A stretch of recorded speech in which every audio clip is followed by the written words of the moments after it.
Hai, Assalamualaikum. Kembali lagi bersama saya Vika Nandinia.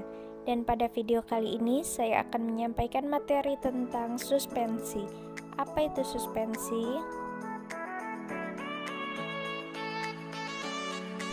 Definisi suspensi yang saya ambil ada dua. Yang pertama menurut Farmakope Indonesia edisi 3 tahun 1979 halaman 32 yang berisi suspensi adalah sediaan yang mengandung bahan obat padat dalam bentuk halus dan tidak larut, terdispersi dalam cairan pembawa. Sedangkan yang satunya lagi menurut Farmakope Indonesia edisi 4 tahun 1995 halaman 17. Suspensi adalah sediaan cair yang mengandung partikel padat tidak larut yang terdispersi dalam fase cair. Berikut ini adalah ciri-ciri suspensi. Yang pertama, suspensi mempunyai dimensi partikel lebih dari 10 pangkat mm cm. Suspensi bisa dilihat dengan mikroskop. Yang kedua, suspensi bisa disaring dengan kertas saring. Yang ketiga, suspensi tidak normal atau tidak dapat bertahan lama, dan suspensi bisa gampang mengumpal. Yang keempat, suspensi tercantum kombinasi heterogen. Apa saja jenis-jenis suspensi? Mari kita bahas satu persatu. Jenis-jenis suspensi.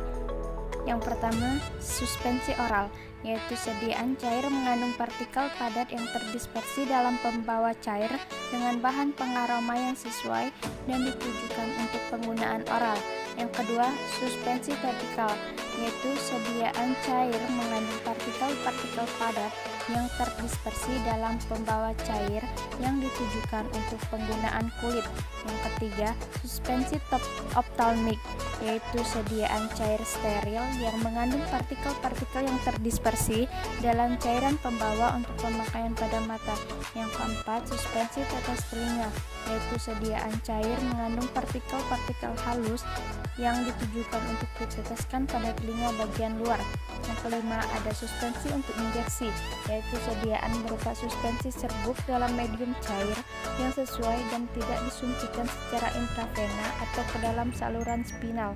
Yang keenam, suspensi untuk injeksi terkontinu, yaitu sediaan padat kering dengan bahan pembawa yang sesuai untuk terbentuk larutan yang memenuhi semua persyaratan untuk suspensi steril setelah penambahan bahan pembawa yang sesuai. Berikut ini adalah contoh obat dari jenis-jenis suspensi. Suspensi mempunyai keuntungan dan kelemahan. Berikut adalah kelemahannya. Yang pertama, ketetapan dosis lebih rendah daripada bentuk sediaan larutan. Yang kedua, kestabilannya rendah. Yang ketiga, jika membentuk caking akan sulit terdispersi sehingga homogenitasnya turun.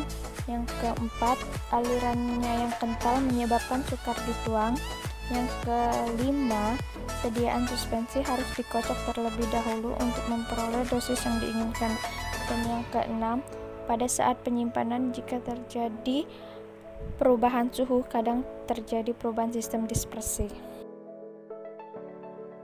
Dan ini adalah keuntungan dari suspensi. Yang pertama, baik untuk pasien yang sulit menelan obat, baik tablet maupun kapsul. Yang kedua, homogenitasnya tinggi. Yang ketiga, lebih cepat diabsorpsi daripada kapsul atau tablet. Yang keempat, dapat menutupi rasa tidak enak. Dan yang kelima, mengurangi penguraian zat aktif. Berikut adalah definisi dari stabilitas suspensi.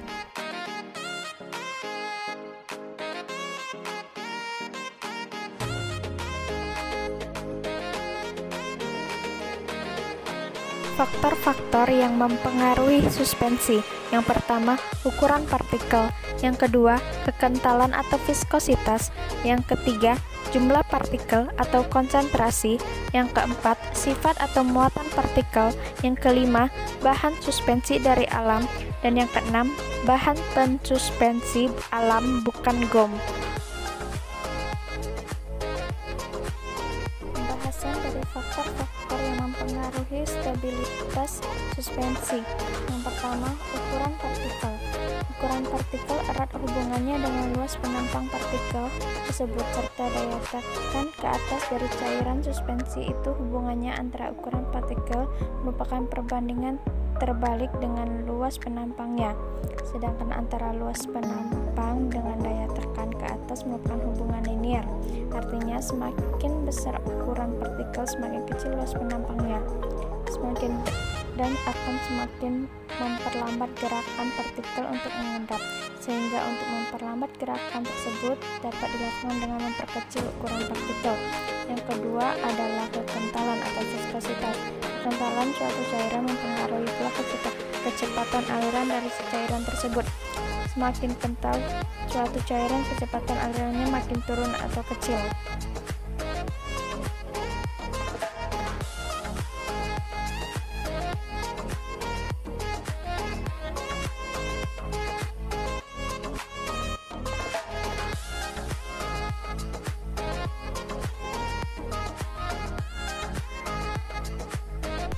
Ketiga, ada jumlah partikel atau konsentrasi, yaitu apabila di dalam suatu ruangan berisi partikel dalam jumlah besar, maka partikel tersebut akan susah melakukan gerakan yang bebas karena sering terjadi benturan antara partikel tersebut.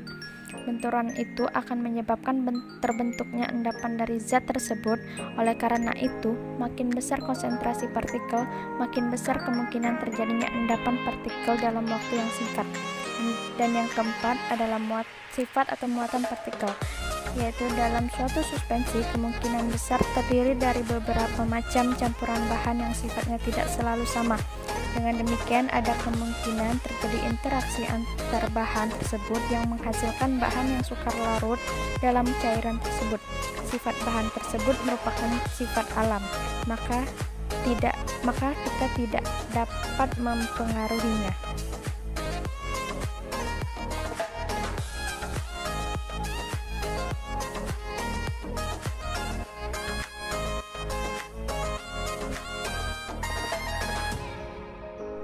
Cara pembuatan suspensi secara umum melalui dua metode. Yang pertama, metode dispersi, yang kedua, metode presitipasi. Berikut penjelasannya.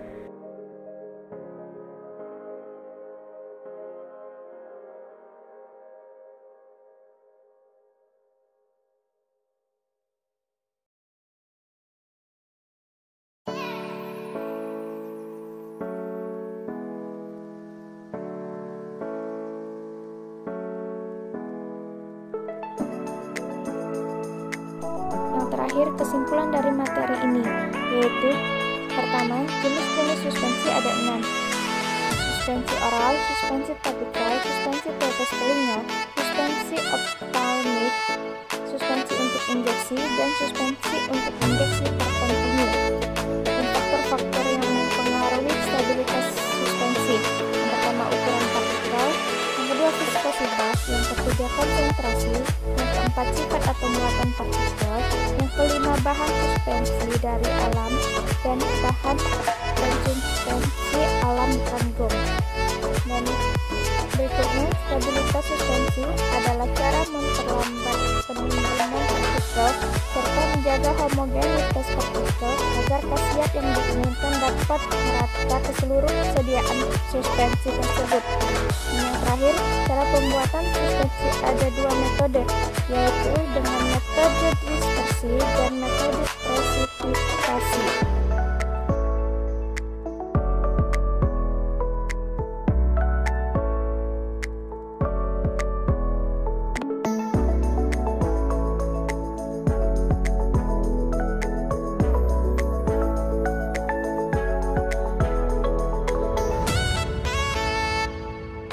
Thank you for watching.